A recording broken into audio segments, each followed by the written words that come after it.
"We're restructuring the senior management tier," Damon said, not making eye contact as he shuffled papers on his desk. "Your position has been eliminated."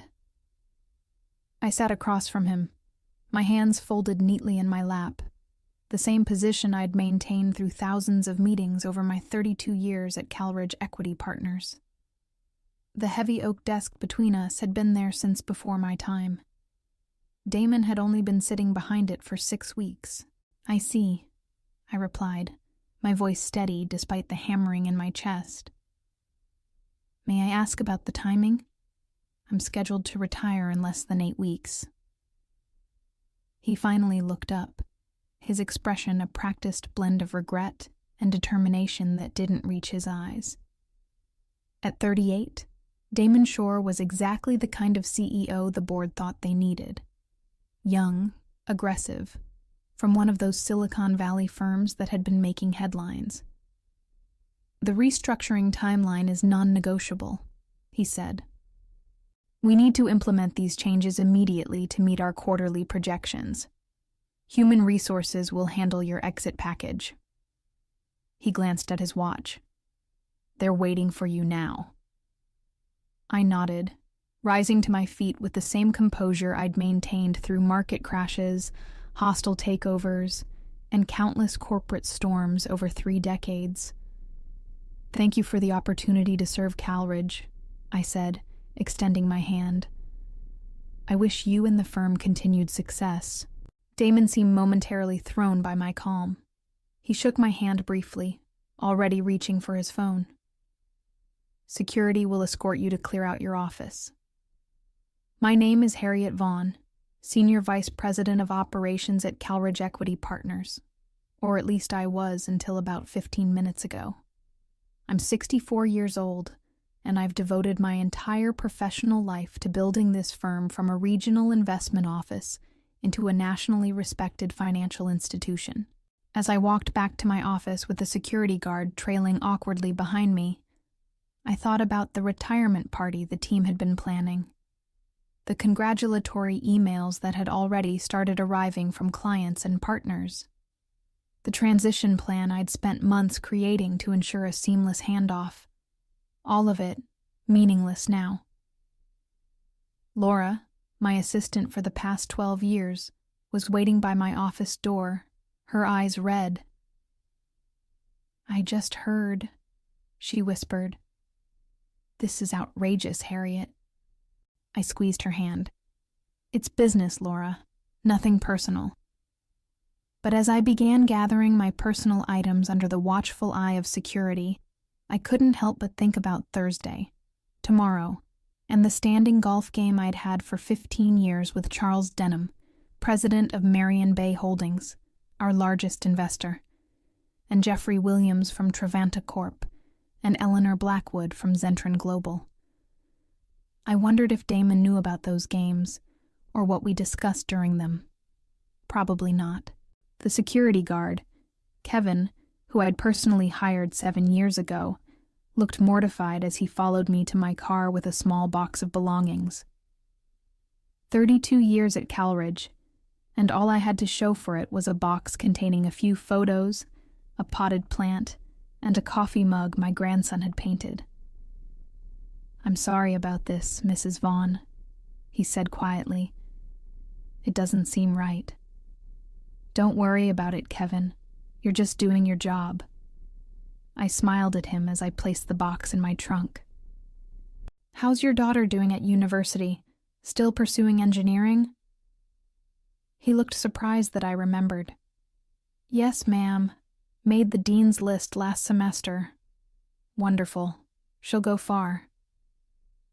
I closed the trunk and took one last look at the Calridge building, 15 stories of gleaming glass and steel in downtown Lexington that hadn't existed when I first joined the company. Back then, we'd operated out of 3 cramped rooms above a pharmacy. As I drove home through the familiar streets of Lexington, I felt oddly calm. The initial shock had worn off, leaving a hollow feeling in my chest that wasn't quite anger and wasn't quite grief. 32 years, and Damon hadn't even bothered to learn what I actually did for the company. My husband Thomas was waiting when I arrived home, alarm evident on his face. "You're home early. What's happened?" "I've been restructured," I said, setting my box down on the kitchen counter. "Effective immediately." "What? They can't do that. You've given them your entire career. You're retiring in 2 months." His face flushed with indignation as I explained what had happened. "It's done, Thomas," I said finally. "No point getting worked up about it now. You've built half their client relationships. You're the reason Marion Bay invested with them in the first place." He paced the kitchen. "Have you called Charles? He'll be furious when he finds out." I shook my head. "I haven't called anyone yet." I checked my watch. "But I do need to change. I've still got dinner with Eleanor tonight." Thomas stopped his pacing. "Eleanor Blackwood? From Zentren?" I nodded, already heading upstairs to change. "Are you going to tell her?" I paused on the stairs. "I'm not going to hide it, but I'm not going to complain either." That had always been my approach throughout my career. I didn't raise my voice. I didn't make threats. I simply did my job with integrity and let my work speak for itself. It had served me well for over 3 decades in a male-dominated industry where women of my generation were expected to serve coffee, not manage million-dollar portfolios. As I changed for dinner, I thought about my team, the people I'd mentored, promoted, and grown with over the years. I wondered what would happen to them under Damon's leadership. I wondered what would happen to the firm. Eleanor Blackwood was already seated when I arrived at Mercer's, the steakhouse where we'd been having our monthly dinners for nearly a decade. At 68, she remained one of the sharpest minds in investment banking, and under her leadership, Zentren Global had grown into a powerhouse that controlled over $12 billion in assets. "Harriet," she said, rising to embrace me. "You look troubled. What's happened?" I'd intended to ease into the news, perhaps even downplay it, but Eleanor had always been perceptive. As we settled in and ordered our usual drinks, bourbon for her, gin and tonic for me, I told her about my morning. "Calridge fired you?" She set her glass down with a sharp click. 2 months before your retirement? That's not just poor form. It's idiotic. "The new CEO wants to make his mark," I said, keeping my voice neutral. "Restructuring is standard practice. There's nothing standard about removing the person who built your investor relationships 2 months before a funding round." She shook her head. "Especially not when that person has a standing golf game with Charles Denham." I felt a flicker of surprise. "You know about our Thursday games?" "Everyone knows, Harriet. The 3 of us control nearly $200 million of Calridge's investment capital." She leaned forward, lowering her voice. What they might not know is that Charles was already nervous about this new CEO. He thought Damon was too aggressive, too focused on quick returns rather than sustainable growth. I sipped my drink, saying nothing. "Charles called me after your last golf game," Eleanor continued. "He asked what I thought about moving some of our investments. He wasn't comfortable with the direction Damon was taking things." This was news to me. Charles had been loyally with Calridge for 18 years. If he was considering moving his funds, the situation was worse than I'd realized. "And what did you tell him?" I asked. "I told him as long as you were there to keep things grounded, I wasn't worried." She gave me a pointed look. "That was last week. The situation has clearly changed." The waiter arrived with our salads, giving me a moment to process this information. I'd known my departure would cause some waves, but I hadn't realized just how precarious Damon's position already was with our key investors. I don't want anyone making decisions based on what happened to me, I said finally. I've had a good career. I was nearly finished anyway. Eleanor studied me over the rim of her glass. Always the professional Harriet, always putting the firm first. She set down her drink. But answer me this. Do you think Calridge is in good hands under Damon Shore? The question hung between us, heavy with implication. For 32 years, I had been unfailingly loyal to Calridge. I had defended every decision, supported every leader, and put the firm's interests above my own time and again. But now, for the first time, I was on the outside. And from the outside I could see clearly what I had been too close to notice before. No, I said quietly. I don't think it is. I was in my garden the next morning when my phone rang. Thomas was watching me from the kitchen window as I knelt among my roses, methodically removing the weeds that had sprouted during my long hours at the office. Gardening had always been my therapy, and today I needed it more than ever. The caller ID showed it was Jeffrey Williams from Trevanta Corp., the third member of our regular golf foursome. I brushed soil from my hands before answering. "Good morning, Jeffrey," I said, trying to keep my tone light. "If you're calling about golf today, I'm afraid I need to cancel." "I already know, Harriet," he replied, his normally jovial voice unusually somber. "Charles called me last night. We're both skipping golf today, too." I sighed, sitting back on my heels. News traveled fast in our circles. "I was going to tell you both today. I didn't want to make a fuss. Getting fired 2 months before retirement after 32 years of service deserves at least a small fuss," Jeffrey said. "Charles is livid. He's been calling board members since 5 a.m. That made me sit up straight. "Jeffrey, please tell Charles not to do anything rash on my account. These things happen in business. Companies restructure." "This isn't about you, Harriet. Not entirely." Jeffrey paused. "We've all been concerned about Damon's strategy. His presentation last month about moving away from relationship-based investments into more algorithm-driven decisions raised red flags. Your firing just confirms our fears about his judgment." My phone beeped with another incoming call. This one from Charles himself. "Jeffrey, I need to take this. Charles is calling." "Of course. But Harriet? You should know that Trevanta is reassessing our position with Calridge. I'll be in touch." My stomach tightened as I switched calls. "Good morning, Charles." "There's nothing good about it," Charles barked, bypassing any greeting. "I just got off the phone with Philip Peterson." Philip was the chairman of Calridge's board, and Charles's tone told me the conversation hadn't gone well. "Charles, whatever you're thinking of doing..." "It's done, Harriet. I informed Philip that Marion Bay is pulling out of the upcoming funding round, effective immediately." I closed my eyes, feeling the weight of his words. Marion Bay's commitment to the funding round was nearly $80 million, money that Calridge was counting on to launch their expansion into new markets.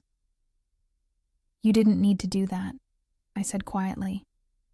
"Yes, I did." Charles was uncharacteristically emotional.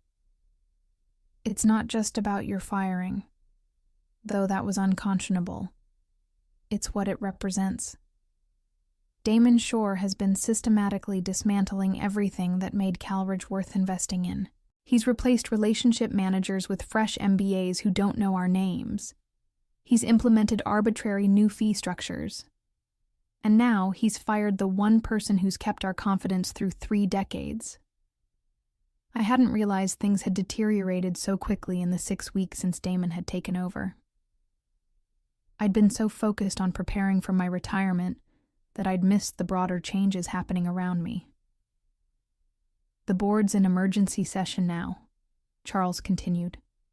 "Eleanor called me this morning. Zentrin's pulling their $40 million too. That was $120 million, vanishing in less than 24 hours. Add Trevanta's likely withdrawal, and the total approached $180 million. I never wanted this, I said, feeling slightly sick. I know you didn't. That's why we trust you. Charles's voice softened. The board wants to meet with you. Today, if possible. Meet with me? Whatever for. To fix this mess, Harriet. To save their company. He paused. You have more power right now than you realize. The question is, what do you want to do with it? I looked down at my garden, at the roses I'd so carefully tended over the years, pruning away the dead branches to let the healthy ones flourish. Sometimes, cutting back was necessary for growth, but it had to be done with care and understanding. Damon Shore had taken a chainsaw to what required pruning shears. I'll meet with them, I said finally, but I make no promises about what comes after. The Calridge boardroom felt different from the other side of the table. For decades, I'd sat alongside management, presenting reports, explaining strategies, and defending decisions. Now I was the outsider, facing a row of anxious faces, the 9 members of Calridge's board of directors. Philip Peterson sat at the center, his normally composed expression strained. To his right was Victoria Coleman, who had hired me 32 years ago. To his left, several newer board members I knew primarily through quarterly meetings. Damon Shore was conspicuously absent. Thank you for coming on such short notice, Harriet, Philip began. I want to start by saying that what happened yesterday was not a board-approved decision. We were informed after the fact. I nodded, keeping my expression neutral despite the small flare of vindication I felt. I appreciate that clarification, Philip. How can I help you today? Victoria leaned forward. We're in a crisis, Harriet. Charles Denham has pulled Marion Bay's entire investment from our upcoming funding round. Eleanor Blackwood has done the same with Zentrin Global. Jeffrey Williams is meeting with Trevanta's board this afternoon, but we expect the same result. I've heard, I said simply. In total, we're looking at a shortfall of $180 million, Philip continued. Without that funding, our expansion plans collapse. We'll need to cut departments. Projects will be canceled. People will lose jobs. People already have, I pointed out quietly. An uncomfortable silence fell over the room. We made a mistake, Victoria said finally. We were so focused on bringing in new blood, on modernizing, that we forgot what makes Calridge work, the relationships that you and others have built over decades. Philip nodded.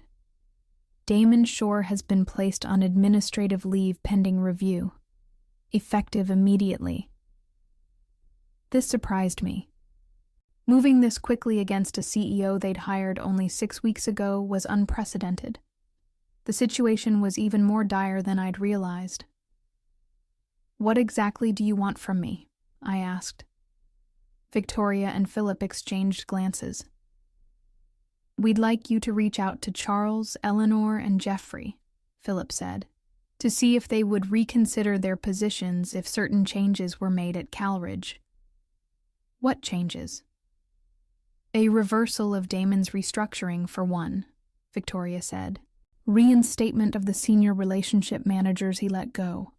A formal apology to you, with full benefits through your originally planned retirement date, plus appropriate compensation for the distress caused. I considered this. It was a generous offer, more than generous. But something still felt off. And who would lead Calridge while you search for a new CEO? I asked. Another uncomfortable silence. We were hoping, Philip said carefully, "that you might consider staying on. Not as CEO necessarily, but in an executive role that would reassure our investors during the transition." I sat back, genuinely surprised. I was transitioning out. I was ready to retire. "We know." Victoria's voice was gentle. "And we would understand completely if you declined. But Harriet, there's no one else our investors trust the way they trust you." I thought about my team, the people who had been left rudderless by Damon's hasty restructuring. I thought about the projects that would collapse without the funding round. I thought about Laura, who had cried when security walked me out. But I also thought about my garden, about the travel plans Thomas and I had made, about the 32 years I had already given to Calridge. "I need time to think," I said finally.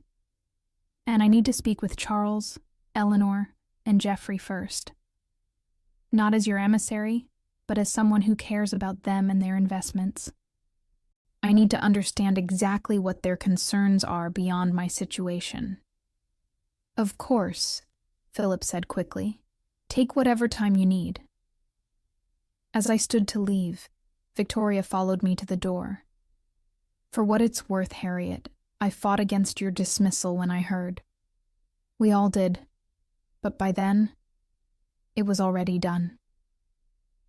I studied her face, lined now with age and worry, but still the same woman who had taken a chance on me all those years ago.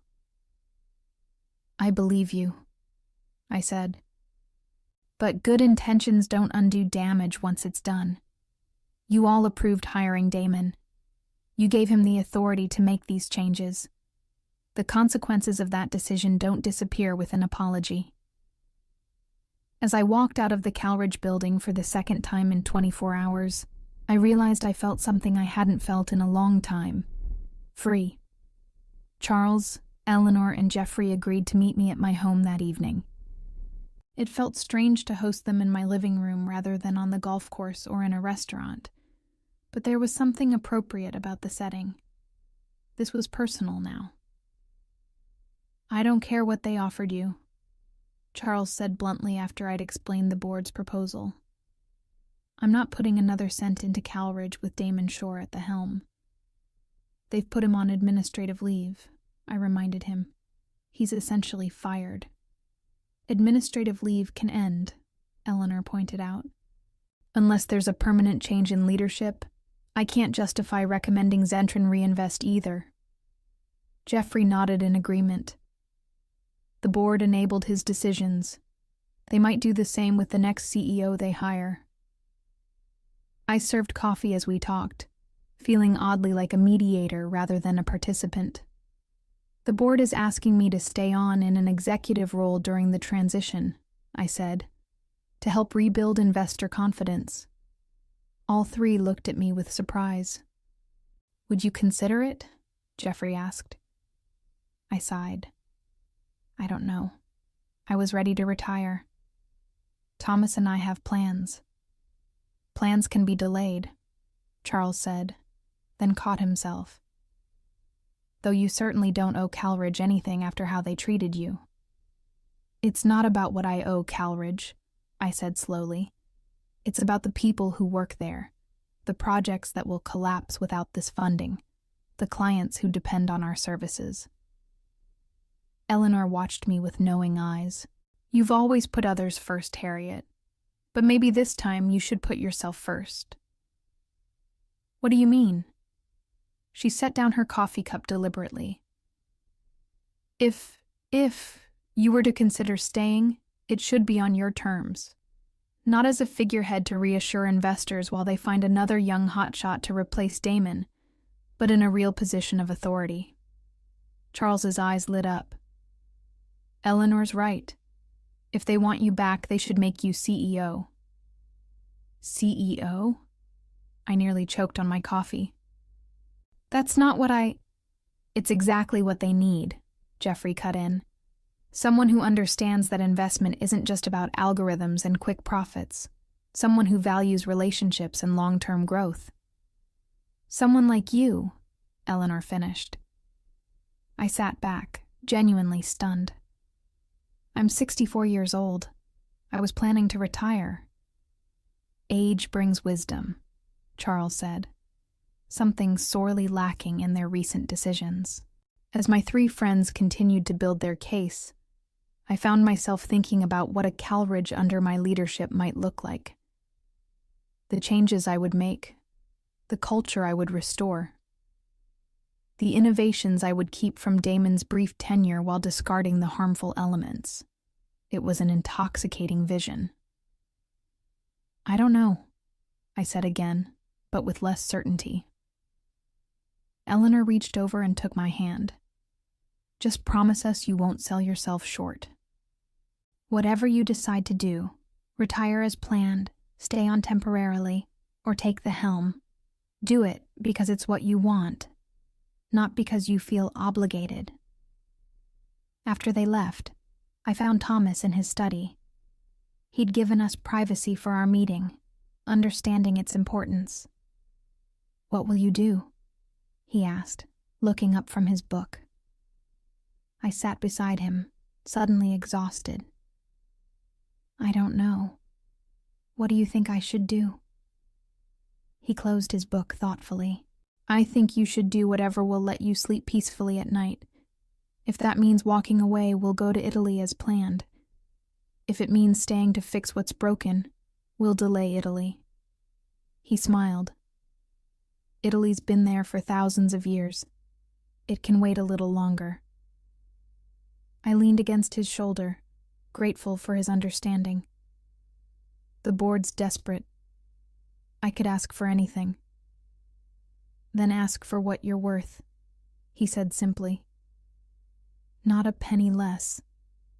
As I drifted off to sleep that night, I realized what I wanted to ask for. It wasn't just about position or compensation. It was about legacy and principles and setting things right. If Calridge wanted me back, they would need to understand exactly what they had almost lost, and what they needed to change to keep it from happening again. The following morning, I arrived at Calridge Equity Partners for my meeting with the board on my own terms. The security guards nodded respectfully, no longer watching me as if I might steal office supplies. Word had gotten around. I wore my best suit, dove gray with a subtle blue pinstripe, and carried the leather portfolio Thomas had given me for our 30th anniversary. I looked every inch the executive I had always been, regardless of titles. The board was waiting, the tension in the room palpable. Philip's assistant had called late the previous night, informing me that they were prepared to offer me the position of interim CEO, with the possibility of removing interim after 6 months. It was a significant offer, but it wasn't what I wanted. Good morning, I said as I took my seat. All 9 board members responded with a chorus of greetings, their eagerness almost palpable. Harriet, we've considered your value to this company very carefully, Philip began. We'd like to offer you the position of interim CEO, with a review in 6 months for a permanent appointment. Full executive compensation, of course. I nodded, taking a moment before responding. I appreciate the offer, Philip, but I have a counter-proposal. I opened my portfolio and slid a document across the table, a single sheet of paper outlining my terms. Philip and Victoria leaned forward to read it together, their expressions shifting from hopeful to surprised. You don't want to be CEO, Victoria said, looking up. No, I confirmed. I want to be Chief Relationship Officer, a new C-suite position with full board voting rights and authority over all client-facing operations. And you want this position created permanently in the company charter, Philip added, still reading. Not just for you, but as an ongoing role. Yes, the position would prioritize relationship building and maintenance over short-term profits, a balance to the more aggressive growth strategies.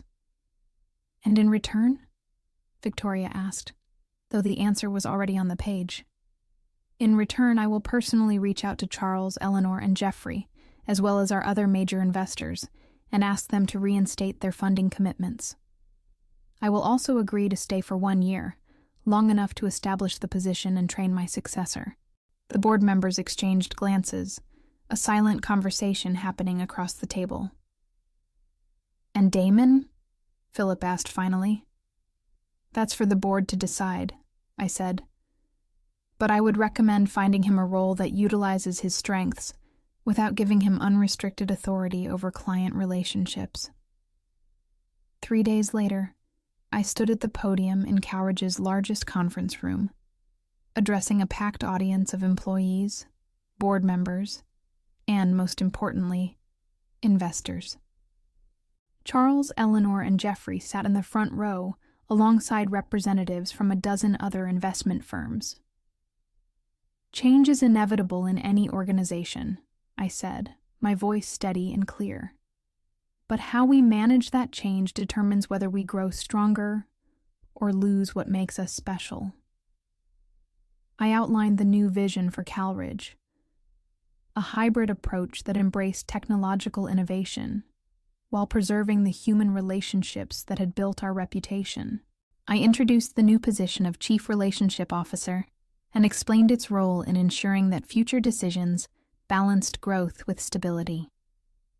"I'm pleased to announce that our funding round has been fully reinstated," I continued, to audible sighs of relief from the staff.